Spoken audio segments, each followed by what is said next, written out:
калыс бололу, адилет бололу дейбиз, өзүбүздөн баштайлы. Мен эми азыр элдин атынан сүйлөгүм келип атат.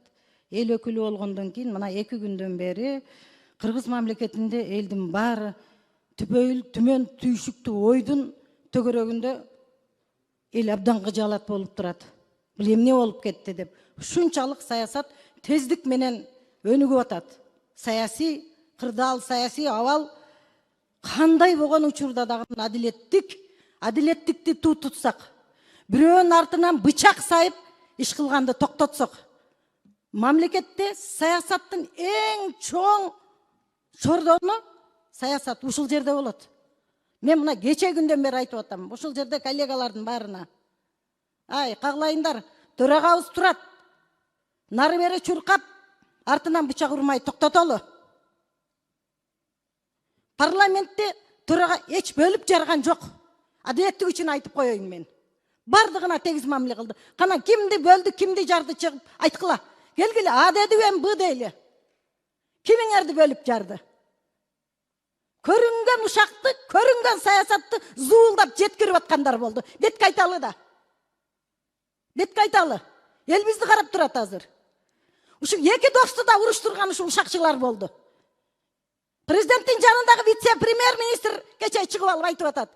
Камчыбек Кыдыршаевичтин кылган ишин жөн эле жокко чыгарып атат. Камчыбек Кыдыршаевичтей болуп ошол вице-премьер элге иш кылсынчы.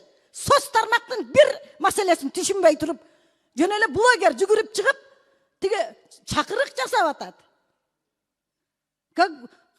Кимдир бирөө элди бөлүп жарып салгандай. Кана элдин бөлүп жарылганы? Эл бөлүнүп жарылган жок. Каглайын, Кыргыз элинен айланайын. Эл бөлүнгөн жок. Элди бөлүп жарган, мо саясатты кылган ушул бийликтегилер болуп атат. Ошол вице-премьер элди бөлүп жарып атат. Чакырык жасап атат. Мен дайым адилеттикти айтам. Тарых үчүн айтып коелу. Бүгүн мүмкүн эл душманы көрөр, мүмкүн бизди адилеттик айтканыбыз үчүн бүгүн бир кодулоолорго каларбыз, чыдайбыз. Чоң саясатта жүрөбүзбү? Бул жерге парламентке чыдаганыңар келгиле. Кээ-бирлер жүрөт, комфорт зонадан чыкпай. Мамлекеттин майнасын алып атат. Ошонусуна курсан. Эл, Кыргыз элинин шору, эгерде биздин саясат таза болбосо, элдин шору. 2 дос деп, мына эл 2 дос деп эркелетип айтып коет. Жакшы маанисинде. 2 достун ынтымагындан бузгандар болду. Кана кимин Камчыбек Кыдыршаевичтей чегараны чечүүдө мен ошол вице-премьерлерге айтар элем. Кыйын экенсиң, социалдык маселени биринчи орунга коюп койбойсуңбу? Президентке күйөр экенсиң, элге күйөр экенсиң. Бүт проблема социалдык маселелерде жылган. Оюңузду аягына чыгарып алыңыз. Ошон үчүн парламент чоң аянтча президент менен Камчыбек Кыдыршаевичти ымалага келтирип, ынтымакка келтире турган ушул жербиз.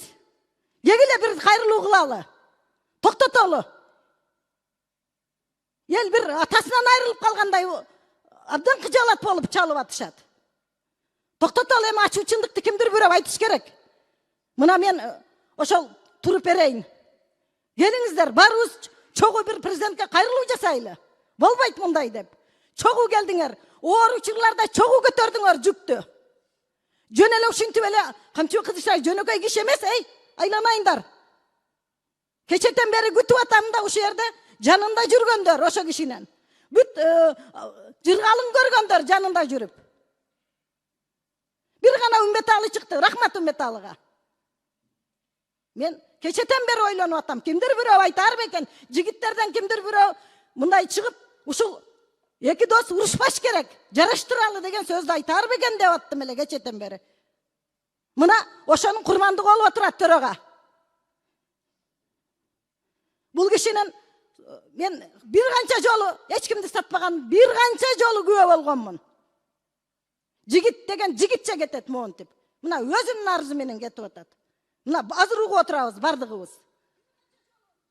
Ошон үчүн мен келиңиздер, эми жогорку кеңеш чоң аянтча берге келип эле күн өткөрүп күн тартибин карап коюп кете бербестен саясатка аралашалы. Кризистик абалда туруп берели биз дагы. Мен барыңыздарды чакырам, ынтымакка чакырам барыңыздарды. Бөлүнүп жарылууга эмес, ынтымакка чакырам. Рахмат.